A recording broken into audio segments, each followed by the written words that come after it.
move into that office and to show by transcendency how you can accomplish things, reaching across the aisle, working with Republicans and Democrats, working past region, working past race, but working for America, all of America's people. And in so doing, was able to establish a record that many people still marvel at. Many people would leave office and say, yeah, I've done it. He didn't. He left office and the William J. Clinton Foundation was formed. Formed to do what? Not for him, but for others. Working to travel to various countries. Just got off of a red eye coming back from Haiti now. So that gives you some idea of the kind of dedication that he's had. Working in Africa, working to help the victims of the Asian calamities and the tsunamis that came through there, as well as the kinds of things that are needed for emerging nations, economic development, jobs, transportation, and making certain that they fit. Now, in doing that, you say, well, is there more? Yes, there is a little bit more. Because, as has been alluded to already, in his administration, he had the most diverse administration and cabinet in America's history. And I would like to selfishly say that he appointed 7 African Americans to his cabinet while he was in office. 7. And though I know he has deserved a rest for all of those things that he's done, I think many of you would agree with me that we might very well see Bill Clinton in the White House again. Let's wait.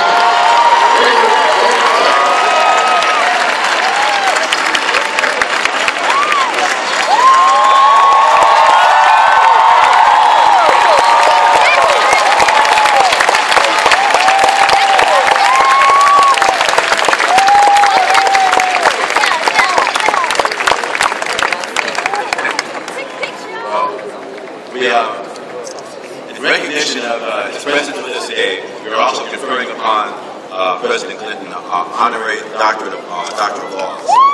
So there's a long citation, much of which has been covered by the governor and by Chairman Rand. We will give you the citation and say that we are honored to provide you the Doctor of Laws degree on behalf of Howard University. You exemplify our core values: leadership, excellence, truth, and service. We are so pleased that you're here with us today to receive the degree and to be our speaker.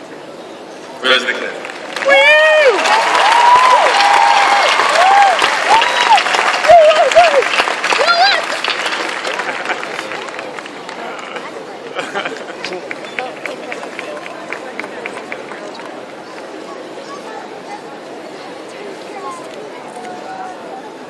Thank you very much.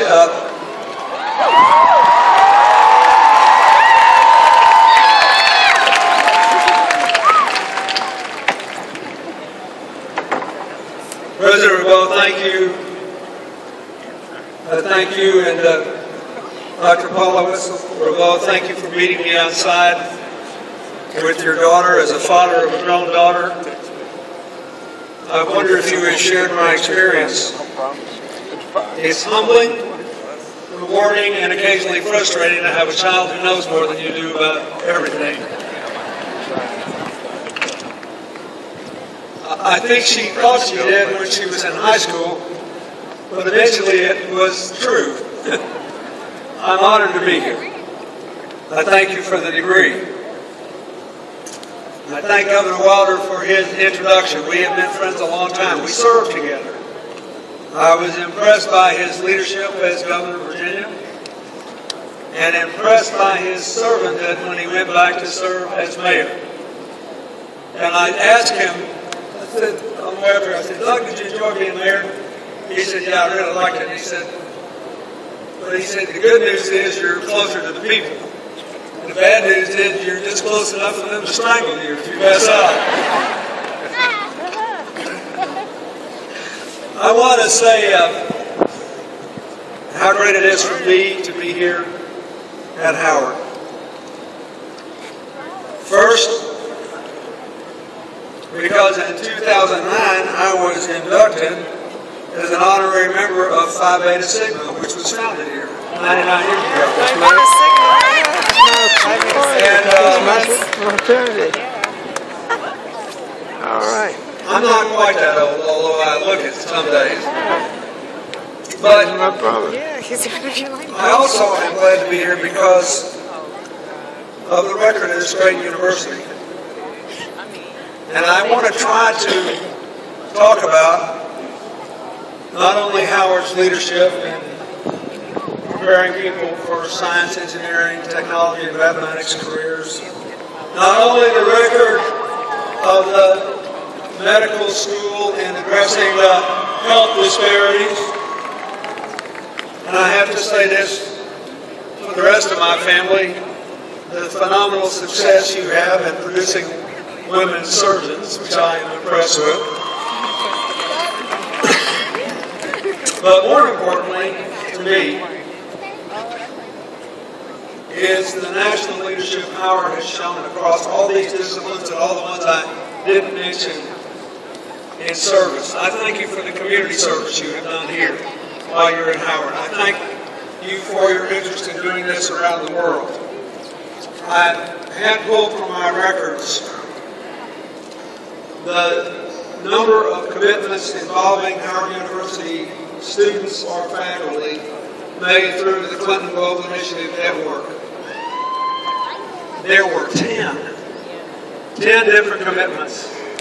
The most recent of which is that Howard is one of 13 medical schools committed to totally retrain the healthcare workforce in Rwanda. And why this is important is Rwanda was devastated, as we all know, by its genocide. All the hospitals but the one in the capital city were destroyed. I, working with my friend Dr. Paul Farmer, helped to rebuild them in every part of the country. But they don't want to take any foreign assistance from anybody to do anything after 2020. And so they have to not only have hospitals and people trained to work there, but rural clinics and community health workers. And so they asked us to put together a plan to do it. Dr. Harry Goolsbee, President Obama's appointee as head of PEPFAR, the President's plan to deal with AIDS and other life-threatening diseases, agreed to finance this for a year and a half. But listen to this, he should be really proud of Howard for this. Every one of these schools, including Howard, is committed to doing this work for 3 or 4 years for only 7% overhead, the lowest in the history of any foreign assistance program. And I think you should be really, really proud. You are going to save countless of lives for decades and decades. I am well aware that the commencement speech is the least important part of this day. I congratulate all of you who are here, your parents, your friends, your loved ones.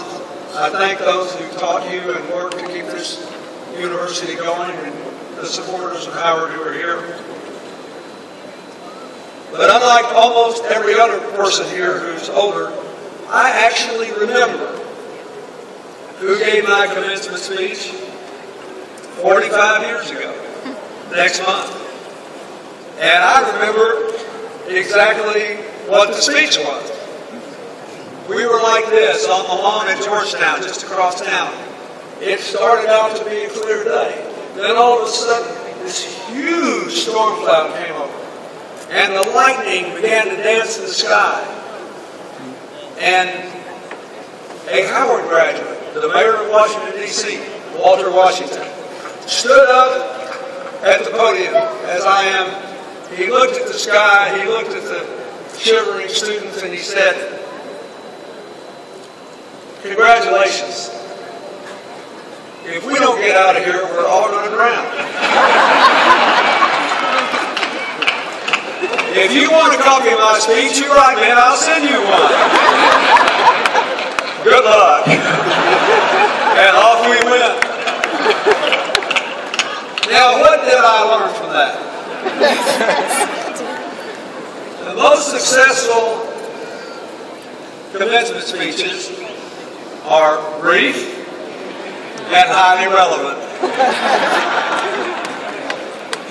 So, wherever you are, Mr. Mayor, thank you for the memory.